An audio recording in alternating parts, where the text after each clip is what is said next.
Olá pessoal, então vamos dar sequência ao nosso módulo de ligações químicas e hoje seguir falando um pouco sobre as ligações iônicas.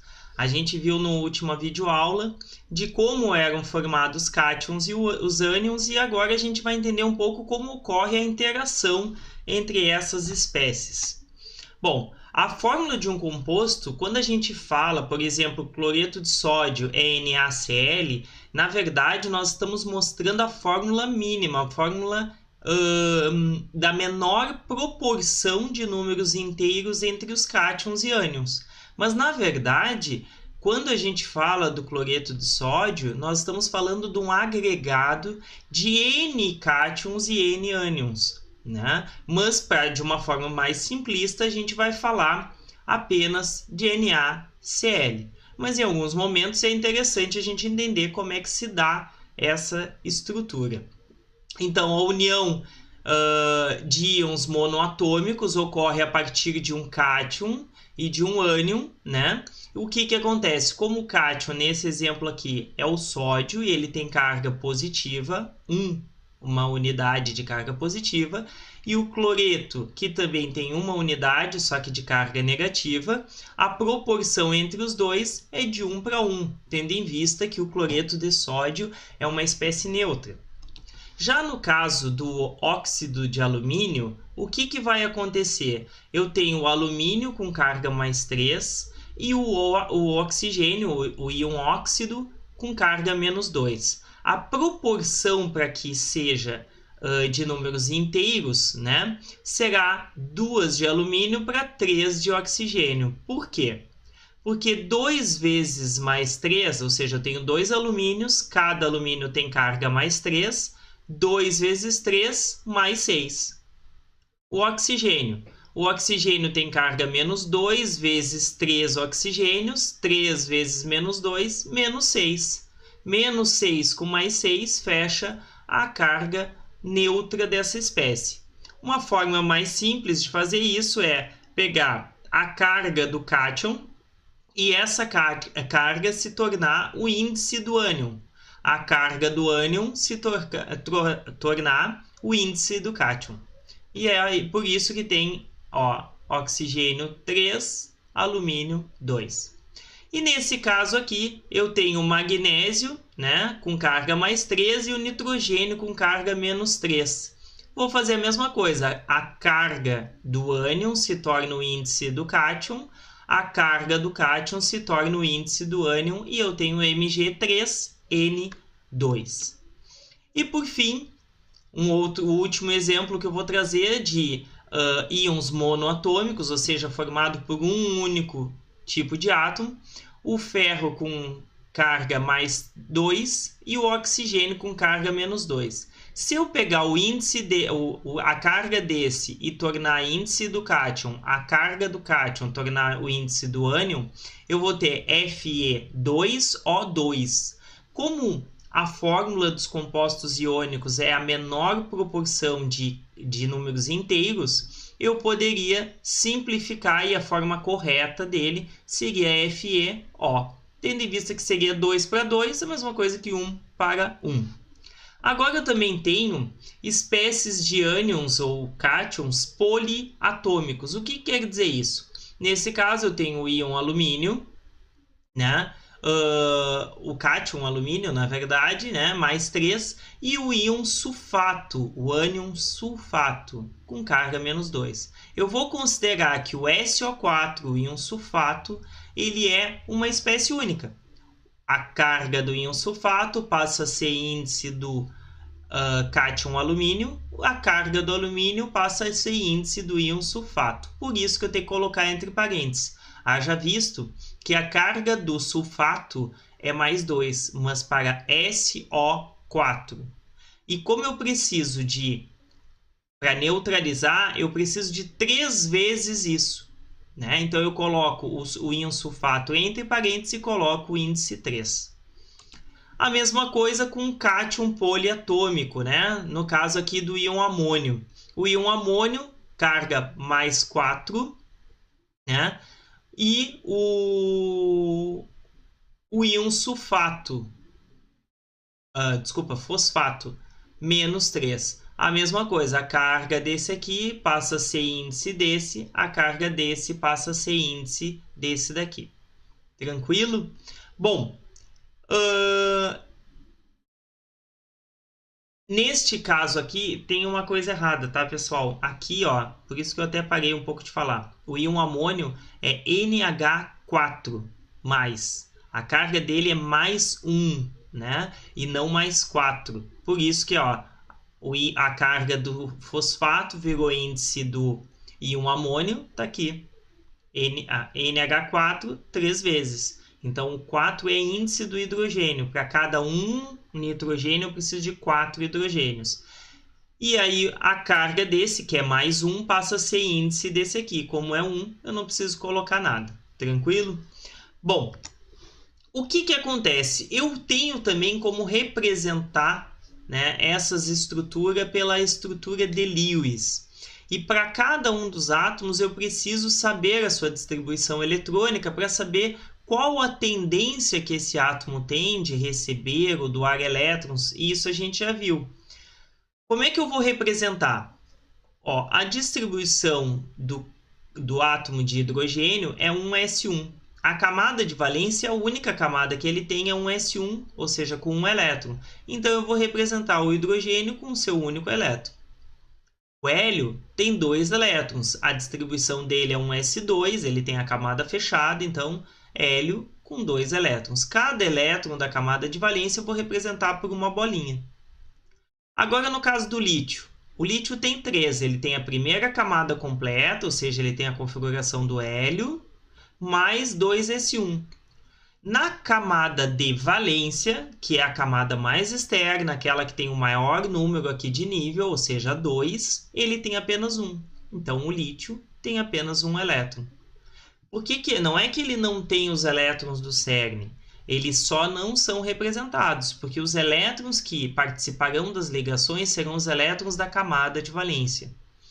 O berílio é a mesma coisa, ele tem a camada interna preenchida, mais 2 elétrons na camada 2. Está aqui, os 2 elétrons na camada 2 do berílio. O boro tem 3, carbono 4 e assim por diante. Uma coisa que eu quero chamar a atenção, ó, o flúor e o bromo. Apesar do flúor ter 9 elétrons, a distribuição dele é 1s2, 2s2, 2p5. Na última camada ele tem 7 elétrons. Está aqui, ó, 1, 2, 3, 4, 5, 6, 7. O bromo tem 35, a distribuição dele é toda essa daqui, tá? O que acontece? Na última camada, que é a camada de valência, que é a camada 4, ele tem 7 elétrons. Ou seja, a camada de valência do bromo e do flúor é igual. Ambos têm 7 elétrons na camada de valência e por isso que ambos estão na família 17. Bom, essa daqui é a forma como a gente representa cada um dos átomos. E como é que a gente vai representar a estrutura de Lewis para um composto iônico? A formação, por exemplo, do cloreto de cálcio. O cálcio ele tem 2 elétrons na camada de valência. Tendo em vista que ele tem baixa energia de ionização, ou seja, a energia necessária para retirar esse elétron dele é muito pequena, e tem uma baixa também afinidade eletrônica, então a energia para eu dar mais 6 elétrons para ele completar o seu octeto é muito alta, né? Porque ele não tem afinidade eletrônica. O que vai acontecer? Ele doa esses elétrons. O cloro, por sua vez, ele tem alta energia de ionização, ou seja, a energia para retirar um elétron dele é muito alta. Em compensação, ele também tem alta afinidade eletrônica, ou seja, ele recebe elétrons com facilidade. O que vai acontecer? Eu vou ter a formação, devido às características do cálcio, do cátion mais 2, porque ele doa os seus 2 elétrons. Mas ele doa, fica sem? Não, ele fica sem na camada de valência. Lembrando que a camada anterior do cálcio tem 8 elétrons e ele vai assumir a configuração do gás nobre, né, anterior a ele, que é o argônio. O cloro, por sua vez, cada um deles recebe um elétron. E por que tem essa proporção? Porque para neutralizar essa carga, cada cloro tem carga menos 1. Como eu tenho 2, menos 2. Com a carga do cálcio, fecha zero e o cloreto de cálcio é uma espécie neutra. Bom, em nenhum momento eu disse que foi o cálcio que doou o elétron, né? Isso pode acontecer, mas não necessariamente. Eu posso ter, por exemplo, um cátion formado de uma espécie, um ânion formado de outra espécie, e que quando eu juntar os dois, eu formo o cloreto de cálcio, mas não quer dizer que o cálcio que doou os elétrons para o cloro. O cloreto pode ter recebido elétrons de outra espécie. Tá? Então, vocês precisam entender que, na verdade, quando a gente vai representar, eu preciso apenas representar que eu tenho que ter uma espécie que doou 2 elétrons e por isso ficou com carga positiva, e que para neutralizar essa carga eu preciso de pelo menos 2 espécies, se for o caso de uma espécie que recebeu um elétron, porque ele ficou monovalente. Bom, no caso da formação do cloreto de sódio, o cloreto, a gente já viu, ele precisa ganhar um elétron. O sódio é semelhante ao caso do cálcio, só que o sódio ele tem apenas um elétron. Então, ao invés do cálcio, que precisa doar 2, o sódio vai doar 1, assumindo uma carga positiva. O cloreto, por sua vez, recebe um elétron e fica com uma carga negativa. A união desses dois forma, então, a espécie cloreto de sódio, que é uma espécie neutra. Bom, e se a gente for falar, então, da energia envolvida? Olha que interessante. Eu falei para vocês desde o início que 2 espécies vão se ligar desde que a energia do sistema, nesse caso um cristal, né, de um sólido iônico, seja menor do que as espécies separadas. E isso a gente observa, por exemplo, a formação do cloreto de sódio, né, a partir do sódio sólido e do gás cloro, eu formo o cloreto de sódio e o ΔH de formação, ou seja, a energia liberada ou absorvida a pressão constante, no seu estado padrão, por isso que tem essa bolinha aqui. O que quer dizer estado padrão? Que eles estão na sua forma mais estável, né? O ΔH de formação é menos 378, um processo exotérmico, ou seja, é um processo que liberou energia. Ele estava num estado de energia e foi para um estado de menor energia. Então, justifica a formação do cloreto de sódio. Só que da onde saiu essa energia? Olha só, para eu tirar um elétron do sódio, ou seja, eu tenho sódio sólido e eu tiro um elétron, eu preciso dar uma energia, que é a energia de ionização, de 495. Bom, mas aí eu vou compensar com a energia, né, envolvida com a afinidade eletrônica do cloro.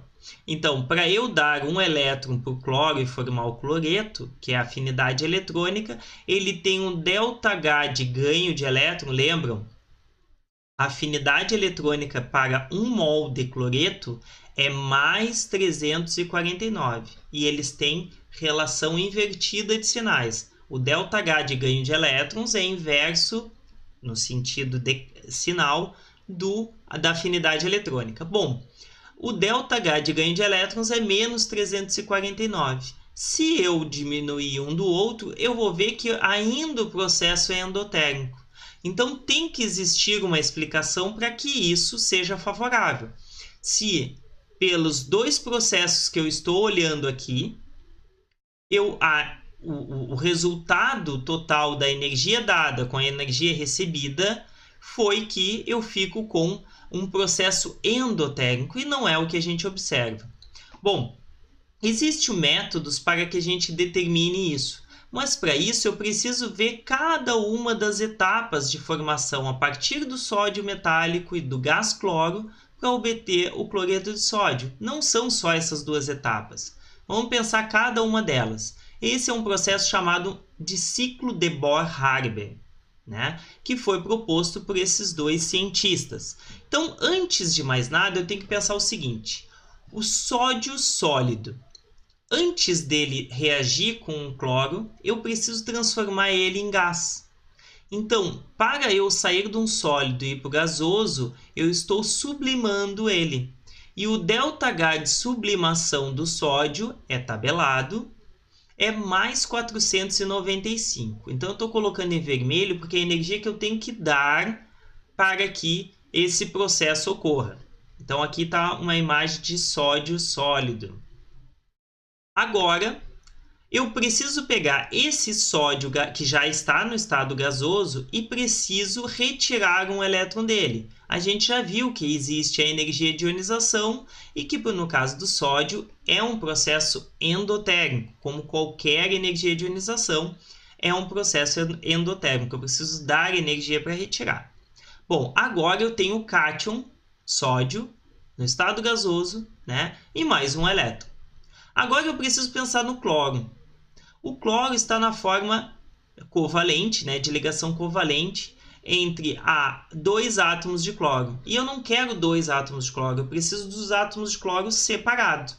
Eu não preciso converter ele para gás porque ele já está no estado gasoso. Então aqui eu só preciso da energia para quebrar essa ligação, né? Então, o ΔH de dissociação, né, do gás cloro é mais 242. Só que cada 1 mol, vamos pensar, cada 1 mol de Cl2, quando eu quebro, eu vou ter 2 mols, porque 1 mol era dos dois juntos, né? Quando eu quebro, eu vou ter 2 mols. E eu não preciso, eu preciso só de 1 mol. Então, por isso que eu coloquei aqui, ó, meio mol de Cl2, né? Meio de Cl2. Quando eu tiver 2, eu vou ter 2 meios. O que é 2 meios? 1 inteiro de Cl2. Só que a energia é de mais 242 para 1 mol. Como é meio mol, eu não posso esquecer de colocar aqui. Bom, seguindo. Depois de eu ter o cloro, né, na forma gasosa que eu já tinha, mas agora separado, eu preciso dar um elétron, que é a afinidade eletrônica. Mas eu não uso a afinidade eletrônica, a gente já viu que a energia envolvida está diretamente relacionada com ΔH de ganho de elétrons, que é menos 349. Aqui é um processo exotérmico. Todos esses processos anteriores eram endotérmicos, por isso que estão em vermelho. E por fim, eu vou ter mais um processo exotérmico, que é o juntar agora o cátion com o ânion. Só que o que acontece? Olha o valor, quanto de energia é liberado. Por quê? Porque a gente não pode pensar que eu estou juntando um cátion com um ânion. Eu estou juntando 1 mol de cátions, ou seja, a constante de Avogadro, que é 6,02 vezes 10 na 23, ou seja, um número muito grande de átomos, de cátions, e um número muito grande de ânions. E isso, a união de cada um deles vai liberar um pouco de energia. O somatório de tudo isso vai chegar a esse valor. Bom, esses valores todos são tabelados hoje, né? Este valor aqui, depois eu vou falar um pouquinho mais dele, que é o ΔH de rede, que é quando eu formo aquela estrutura cristalina. E eu não vou considerar apenas um sódio com um cloro. Eu vou considerar que eu tenho um sódio ligado a vários átomos de cloro, ou seja, interagindo. Depois a gente vai ver um pouco mais sobre isso. O que eu vou fazer agora? Então, tudo que estiver de um lado e igual do outro, eu vou usar a lei de Hess. A lei de Hess, vocês não se preocupem que a gente vai trabalhar com ela quando a gente estiver falando de termodinâmica. Mas isso lá na geral 2. Na geral 1 a gente não trabalha com isso. A gente vai trabalhar mais com estequiometria. Mas vamos pensar o seguinte, ó. Se eu tenho o sódio sólido gerou sódio gasoso. Aqui eu tenho sódio gasoso, então eu posso cortar os dois. Esse sódio gasoso me gerou sódio, o cátion sódio, mais um elétron. O que vai acontecer? Esse elétron foi consumido pelo cloro aqui, ó, pelo cloro que virou cloreto. Este sódio, esse cátion sódio, reagiu com cloreto aqui embaixo, então eu posso cortar. Ó. Vocês viram que eu estou cortando o que tem do lado dos reagentes com do lado dos reagentes com o lado dos produtos. Bom, o que sobrou? Sobrou sódio sólido meio mol de gás cloro, gerando cloreto de sódio. E qual será o ΔH de formação? O somatório de tudo que eu tenho aqui, ou seja, a energia que eu gastei com a energia que eu recebi. E isso me gera, ou seja, um resultado que é o processo exotérmico, ou seja, liberou energia nesse valor. Bom, eu não quero que vocês lembrem disso perfeitamente, isso daqui são valores tabelados. Eu quero que vocês entendam de onde saiu, ou seja, quando eu vou juntar o gás cloro, né, com sódio metálico, ele forma já o cloreto de sódio. Mas essa energia liberada está contida todas essas etapas. E aí eu tenho como descobrir ela usando a propriedade da lei de Hess. Ou seja, a lei de Hess, ela me diz que, como são propriedades de estado, eu não preciso saber o caminho. Eu tenho que ver o estado inicial e final, né? Se para eu chegar no final, eu vou a um lugar, volto no outro, vou no outro lugar, volto no outro, até chegar ao final, o que importa é que eu saí daqui e cheguei lá. Agora, o que eu fiz no meio do caminho não importa. Então, isso aqui é um artifício da lei de Hess para eu chegar numa expressão. Esse valor aqui a gente já conhece, né? Ele é mais fácil de determinar. Entretanto, o ΔH de rede, geralmente a gente faz o inverso. A gente usa esse resultado aqui com esses valores tabelados para descobrir o ΔH de rede. Porque imagina a energia, para calcular a energia da formação, eu não tenho como pegar somente cátions gasosos e depois somente ânions gasosos e misturar para ver a energia. Eu não tenho como fazer isso. Então, a partir dessas espécies, eu vejo o calor liberado e eu obtenho agora o ΔH de rede. Tranquilo, gente? Bom, por hoje era só. Na próxima aula, a gente vai recapitular e encerrar o conteúdo que a gente tinha para ver sobre ligações iônicas. Até a próxima!